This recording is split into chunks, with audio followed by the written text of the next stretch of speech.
Okay, so the first thing you do to cook the squash is you turn your oven on. I'm just going to cook it at 350. I've washed mine because this one had dirt on it. I'm going to cook 2 today at the same time because I'm going to make dream spaghetti out of one, and the other one I'm just going to eat with butter. And so you're going to want to poke holes in it so it can steam out. At least that's how I cook mine. And so it's a little hard to stick your fork in a couple, I don't know, 1/4 of an inch. So you make a hole like that, and you're just going to put them all over just the tops of both of these. Alright, so I got the holes in this one already, so just kind of sporadic around there, just kind of space them, just so that it can vent. And you don't need to put them on the bottoms. I just do a few like that, and get both of these done and get them in the oven and bake them for about 30 minutes or so. I haven't baked them in a while, so I'll just check it at 30 minutes and see how much longer it needs to go. Truth be told, I forgot I was cooking food. Happens when you get old. So let's see. Oh yeah, they're done. So there you go. That's how, when you tell. See when it can just push in like that? That's how you know that's done. Let's see if this one, yep, it pushes in. So there you go. They're done. I'll go ahead and take those out. Alright, so they're super hot. I would not advise messing with them right away. Unless your family's starving, then you have to. I'm just going to let these sit here for about a half hour until they cooled off enough that I can actually cut them open. And when I go to cut them, I will cut them around this way, open it, and scoop the seeds out. Careful not to remove the meat, I guess, or the noodles, whatever.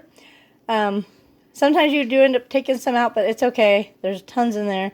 Just be careful to just get the seeds and the slimy, goopy stuff and leave all the meat behind. So I'm going to do both these in about a half hour. Right, we'll be back. It's kind of warm, but I got to get this done or we're not going to have dinner. So I'm just going to make an incision like a doctor.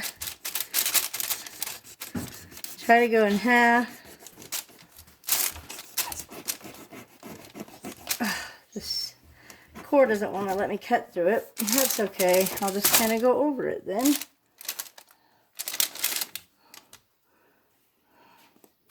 So it's not in half. It's not the end of the world.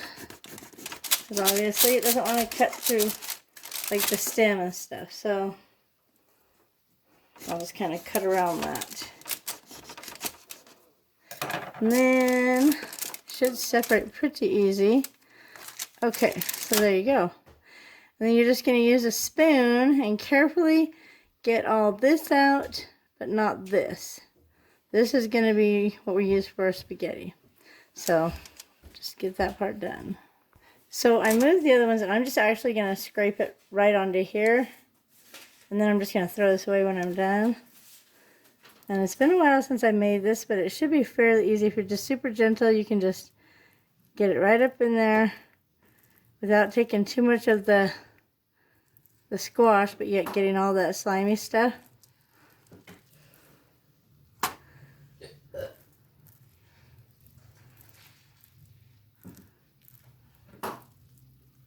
So I am getting a little bit of the squash, but that's okay. There's a lot here. Okay. I'm sure a lot of people already know how to make this, but I'm sure there's some who have no clue. And that's why I'm showing you how to do it. Alright. So, yeah, that's the squash. But I'm going to set that aside and do that to the other squash and the other half. We'll be right back when that's finished. Alright, so once you've got it all scraped out of the seeds and stuff, then you're just going to scrape all this inside into your baking dish. Okay, so you basically are just going to pull it out like that.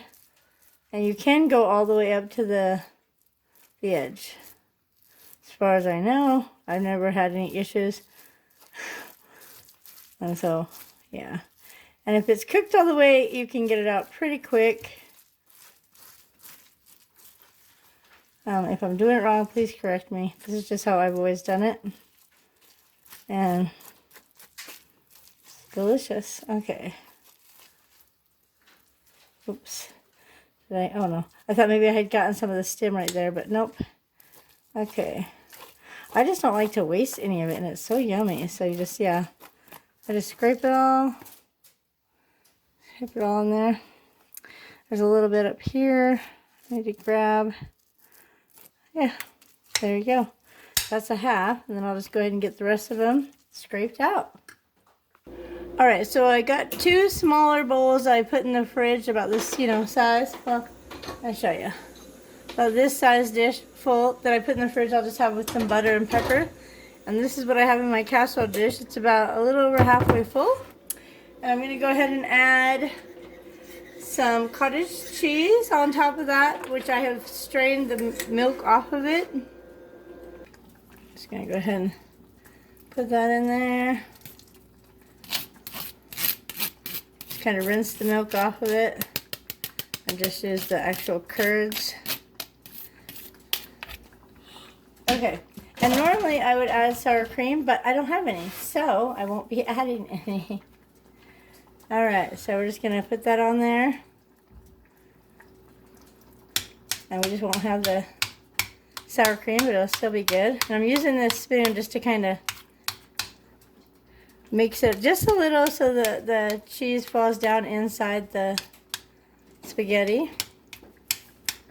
I'm going to go ahead and add some Parmesan cheese and my sauce. Just making sure that's mixed in really good how I like it.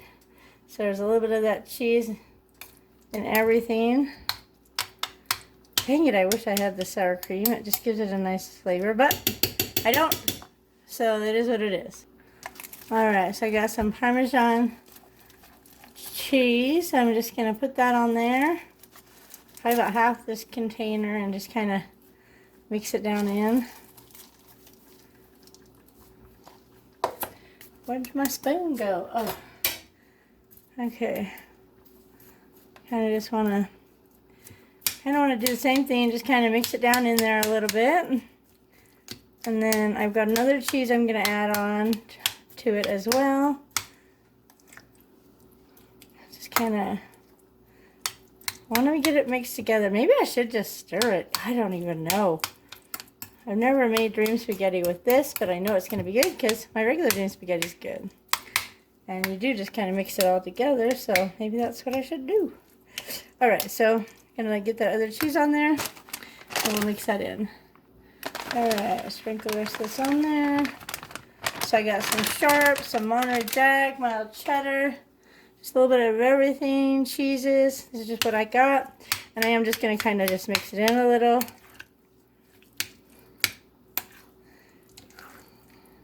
Kind of mix that in just a little. Not like crazy mixing it, just kind of mix it in.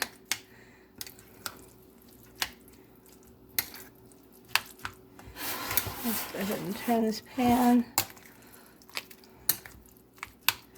And mix that in there just a little. And then what we're going to do, once we get it all mixed just enough, I'm going to go ahead and pour the sauce over it. And then we're going to bake it in the oven. 350, that's my number. I think that was probably my favorite weight. Even though 350 is not light by any means. I felt like, I think I was my happiest when I was 350 pounds. Even though I was extremely obese. I never felt fat when I was 350. And I'm what was I, 220 the other day? And I don't think I've ever felt fatter at 220. Isn't that insane? Like, at 350 I didn't feel as fat as I do right now. Okay, and so then I'm going to go ahead and just make the holes like this so the sauce can go down in. I don't want it just sitting on top. So it's kind of like I'm making a poke cake. Because I don't want to stir my sauce and I just want it to kind of run down in there. Okay. And if you remember that sauce I made the other day, I made more with tomatoes and I just kind of cooked it down. And this one I just added 1 can of tomato sauce. We're just going to go ahead and pour that over the top here. I love it when it's so thick. Okay. This is going to be so good. Go ahead and get the rest of that in there. Alright, and then we're just going to spread it out so that there's sauce all over the whole thing. And what do you think I'm going to do now? You guessed it, I hope. I'm going to poke it down inside. Okay, so then I'm just going to kind of go like this so that I can pull it just enough that a little bit of sauce goes down inside.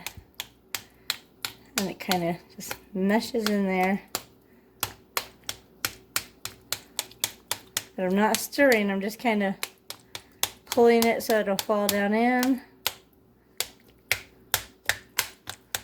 Okay. Alright, I think we're good to stick this in the oven. It's so much fuller than I thought it was going to be. Hopefully it does not boil over. I think it'll be good. Alright, so we'll just, I think I'm going to put this in the oven for about 15 or 20 minutes because it's already all hot. I'm just basically getting the flavors to mesh.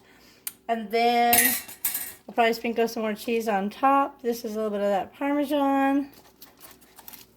It's going to be so good.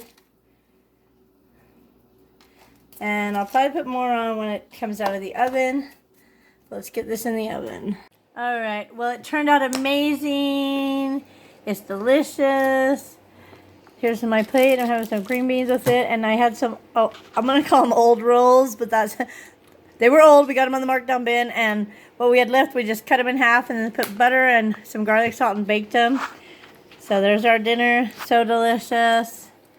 And that's how it ended up. There is a little liquid left over. That's because you're using squash, not pasta. But dip your bread in it. It's delicious. It tastes great. So if you like this recipe and you want to see more like it, be sure to subscribe to my channel. Give it a big thumbs up. And we'll see you in our next video. Thanks for watching.